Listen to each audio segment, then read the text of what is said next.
Chief justice of Pakistan, شرم آنی چاہیے، شرم کا مقام ہے نہ صرف چیف جسٹس کے لیے بلکہ تمام جوڈیشری کے لیے کہ ان کا سربراہ اس قسم کا کام کر رہا ہے. اس کے علاوہ ہماری اور بھی بہت ساری پٹیشنز ہیں جو اس کے پاس پینڈنگ ہے جن کو وہ فکس نہیں کر رہا. اسی طرح سے اسلام آباد ہائی کورٹ کا چیف جسٹس بھی ہماری پٹیشن کو فکس نہیں کر رہا.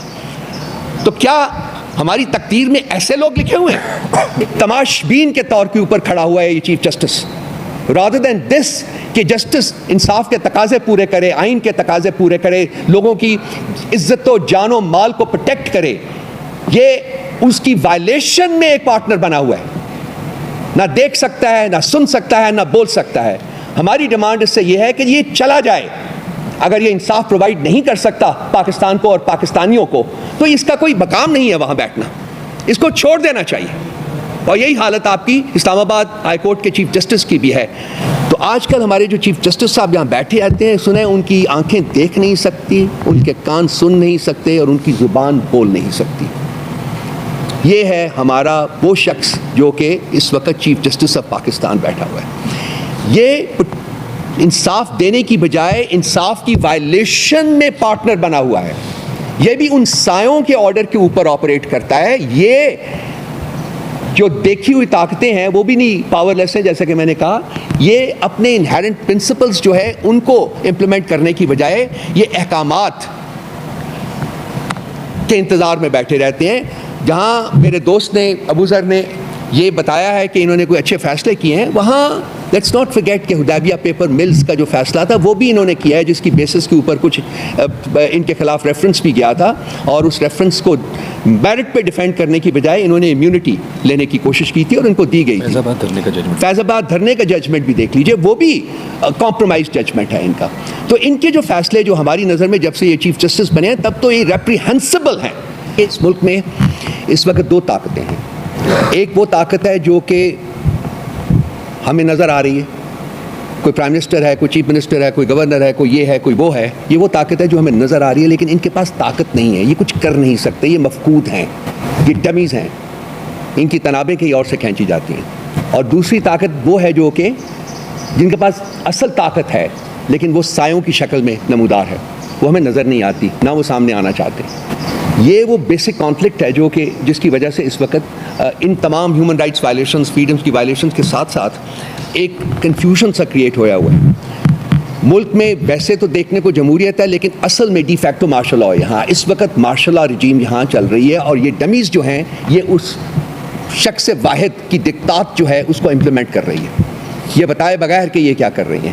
ویسے تو پارلیمنٹ بھی موجود ہے لیکن وہ ٹوٹلی پاور لیس ہے. جوڈیشری کے بارے میں میرے دوست بھائی ابو ذر نے بات کی ہے. یہ جو کانفلکٹ ہے یہ ختم ہونا چاہیے ان دا سینس کہ جی اگر آپ نے جمہوریت نہیں رکھنی تو پھر کہہ دیں.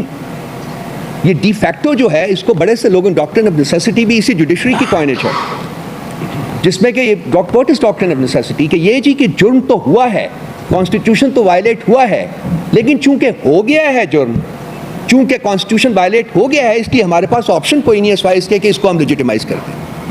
یہ پاکستان کی تاریخ میں ایک دفعہ نہیں، دو دفعہ نہیں، تین دفعہ نہیں، چار دفعہ ہوا ہے. اس کے علاوہ آج بھی جو آپ کے سامنے کھیل کھیلا جا رہا ہے وہ یہی ہے کہ وہ جو سائے جو ہیں جو ہمارے اوپر طاقت کی شکل میں کہیں براجمان ہیں اور نظر نہیں آتے، یہ ان کے جو عقائد ہیں یا ان کے جو احکامات ہیں اس کی تقلید کرنا یا ان کو امپلیمنٹ کرنا یہ اسی قانون کے تحت ہی ہو رہا ہے کہ جی ہم اس طاقت کا کچھ بگاڑ نہیں سکتے.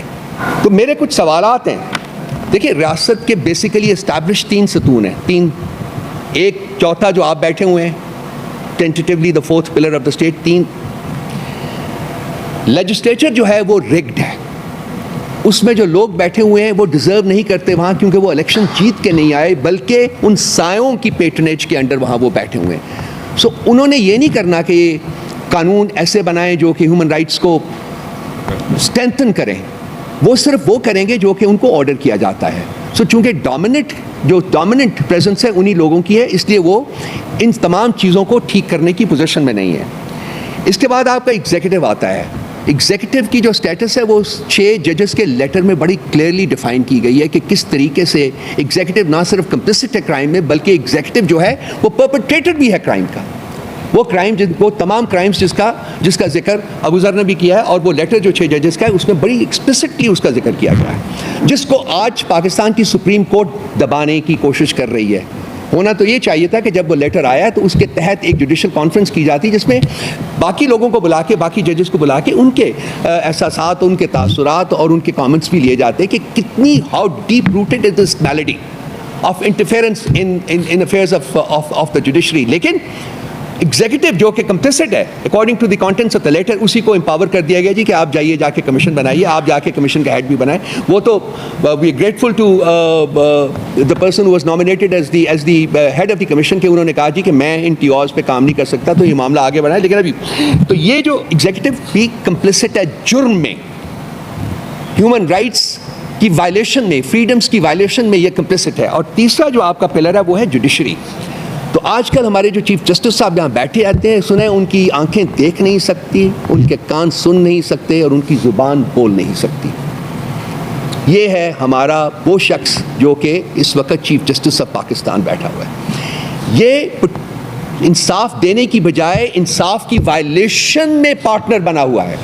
یہ بھی ان سایوں کے آرڈر کے اوپر آپریٹ کرتا ہے. یہ جو دیکھی ہوئی طاقتیں ہیں وہ بھی نہیں پاور لیس ہیں, جیسا کہ میں نے کہا. یہ اپنے انہیرنٹ پرنسپلز جو ہے ان کو امپلیمنٹ کرنے کی بجائے یہ احکامات کے انتظار میں بیٹھے رہتے ہیں. جہاں میرے دوست نے, ابو ذر نے یہ بتایا ہے کہ انہوں نے کوئی اچھے فیصلے کیے ہیں, وہاں لیٹس ناٹ فرگیٹ کہ حدیبیہ پیپر ملز کا جو فیصلہ تھا وہ بھی انہوں نے کیا ہے, جس کی بیسس کے اوپر کچھ ان کے خلاف ریفرنس بھی گیا تھا, اور اس ریفرنس کو میرٹ پہ ڈیفینڈ کرنے کی بجائے انہوں نے امیونٹی لینے کی کوشش کی تھی اور ان کو دی گئی. فیض آباد دھرنے کا ججمنٹ بھی دیکھ لیجئے, وہ بھی کمپرومائز ججمنٹ ہے ان کا. تو ان کے جو فیصلے جو ہماری نظر میں جب سے یہ چیف جسٹس بنے ہیں تب تو یہ ریپریہنسبل ہیں. یہ بالکل ایک بائی اسٹینڈر کے طور کے اوپر, ایک تماش بین کے طور کے اوپر کھڑا ہوا ہے یہ chief justice, rather than this کہ جسٹس انصاف کے تقاضے پورے کرے, آئین کے تقاضے پورے کرے, لوگوں کی عزت و جان و مال کو پروٹیکٹ کرے. یہ اس کی وائلیشن میں ایک پارٹنر بنا ہوا ہے. نہ دیکھ سکتا ہے, نہ سن سکتا ہے, نہ بول سکتا ہے. ہماری ڈیمانڈ اس سے یہ ہے کہ یہ چلا جائے. اگر یہ انصاف پرووائڈ نہیں کر سکتا پاکستان کو اور پاکستانیوں کو, تو اس کا کوئی مقام نہیں ہے وہاں بیٹھنا, اس کو چھوڑ دینا چاہیے. اور یہی حالت آپ کی اسلام آباد ہائی کورٹ کے چیف جسٹس کی بھی ہے. میں آپ کو سپریم کورٹ کے چیف جسٹس کی ایک بات بتاؤں. 9 مئی کو وہ ٹریجڈی ہوئی تھی جس کے بعد ریاست کا سارا جبر اور فستائیت جو تھا وہ انلیش کی گئی تھی پی ٹی آئی کے اوپر. 25 مئی کو ہم نے ایک پٹیشن موو کی تھی سپریم کورٹ میں کہ یہ جو ہوا ہے اس کے بارے میں اس کو سنا جائے اور ایک جوڈیشل کمیشن جو ہے وہ کانسٹیٹیوٹ کیا جائے تاکہ دودھ کا دودھ اور پانی کا پانی ہو سکے. 25 مئی 2023, آج ہم مئی میں داخل ہو رہے ہیں 2024 میں. 1 سال سے اس شخص نے اس کو ایک کشن کے طور کے اوپر اپنی سیٹ کے اوپر رکھ کے اس کے اوپر بیٹھا ہوا ہے. چیف جسٹس آف پاکستان, شرم آنی چاہیے.